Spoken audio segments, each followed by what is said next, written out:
Elias is trapped. The blizzard in the Colorado mountains turned deadly in minutes. Luck was on his side when he stumbled upon a small, windowless cabin tucked between the pines. The air inside is freezing, but it's dry. He lights a small fire in the hearth. As the flames grow, they reveal a single piece of yellowed paper nailed to the center of the wooden dining table. It reads, "It'll come when the fire is bright." The first knock is for the wood. The second knock is for the wind. The third knock is for you. Greater than. Do not answer. Do not speak. If you stay silent, it will leave at dawn. Elias chuckles, rubbing his numb hands. Ghost stories to keep the hikers away, he mutters. He wraps himself in his sleeping bag and closes his eyes. K-N-O-K. A single, heavy blow hits the front door.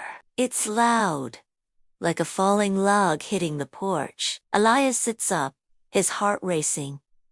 The first knock is for the wood, he remembers. He tells himself it's just the temperature change causing the timber to expand. He settles back down.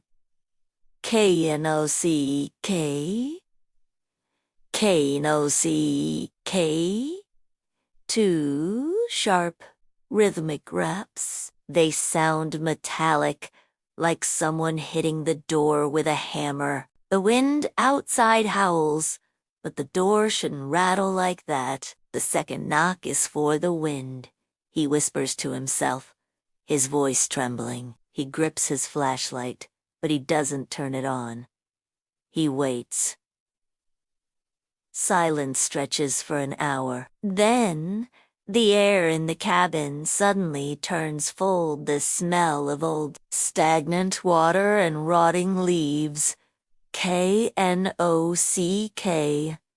K-N-O-C-K. K-N-O-C-K. Three soft, polite, human-sounding taps. Elias. A voice whispers from the other side of the door. It sounds exactly like his mother, a woman who passed away 10 years ago. Elias, honey, it's so cold out here. Please, let me in. My hands are freezing.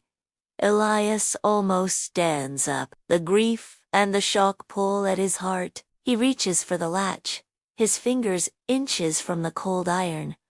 But then he remembers the note. The third knock is for you. He pulls his hand back and bites his lip to keep from sobbing. He crawls into the corner of the cabin, burying his head in his knees. The voice outside changes. It's no longer his mother. Now it sounds like his best friend. Hey, man, open up. This isn't funny. I'm going to freeze to death. Elias stays silent. The scratching begins. Hundreds of tiny claws start raking against the exterior walls of the cabin, circling faster and faster. The friend's voice turns into a guttural, distorted scream that sounds like a dying animal. Suddenly, the noise stops. Total silence. Elias looks at his watch. 5:59 a.m. A sliver of gray light begins to peek through the cracks in the door. Dawn has arrived. He exhales, a massive weight lifting off his chest. He survived. He stands up, his legs shaky, and walks to the table to burn the terrifying note. As he picks up the paper, he notices there is writing on the back that he didn't see before. It says, "I lied about the sun. I'm already inside." Elias freezes.